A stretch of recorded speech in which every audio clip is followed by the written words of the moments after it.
Base பண்ணி தான் வந்து ஸ்டூடெண்ட்ஸ் வந்து able to perform much better. So இந்த ஃபீச்சர்ஸை பார்த்தோம்னா வெரி இம்பார்ட்டன்ட் என்னன்னா ஸ்டூடெண்ட்ஸ்க்கு வந்து recorded videos and recorded that is PDF copies, class notes or PDF copies and recorded videos வந்து கம்ப்ளீட்டாக கிடைச்சிடும். இந்த ஸ்டூடெண்ட்ஸ் வந்து ஆப்சென்ட் ஆனாங்கன்னா அது கம்ப்ளீட்டாக வந்து they can go through. Second பார்த்தீங்கன்னா மார்கதர்ஷகம்னா மோட்டிவேஷனல் வீடியோஸ். இப்போ ஸ்டூடெண்ட்ஸ் வந்து சடனாக வந்து they will feel low. சடனாக வந்து நான் வந்து ஐடியில் பண்ணணும்னு நினைப்பாங்க. அதுக்கப்புறம் அந்த ஐடியில் ஒரு 2-3 சாப்டர் எடுத்ததுக்கப்புறம் திரும்பி வந்து ஐயோ ரொம்ப கஷ்டமாக இருக்கே பண்ண முடியலன்ட்டு கொஞ்சம் டிமோட்டிவேட் ஆகிடுவாங்க. அந்த மோட்டிவேஷன் லெவலில் வந்து ஆக்டிவாக இருக்கிறதுக்கு தான் வந்து மார்கதர்ஷகம்னு ஒன்று இருக்குது. ஸோ நெக்ஸ்ட் பார்த்தோம்னா பிரேர்னா ஸ்டூடெண்ட்ஸோட ஓவரால் சைக்கலாஜிக்கல் இம்பேக்ட், சைக்கலாஜிக்கலாக வந்து அவங்க ஆக்டிவாக வைக்கிறதுக்கு பிரேர்னான்னு இருக்குது.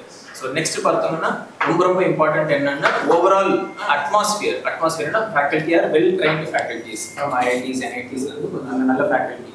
ஸோ இதெல்லாம் வந்து சேர்ந்து இது தரதுனால தான் வந்து ஸ்டூடெண்ட்ஸ் வந்து இவ்வளோ ஈஸியாக வந்து அச்சீவ் பண்ண முடியுது. So hopefully will be getting much better results in NEET as well as in JEE this year. Thank you. How many students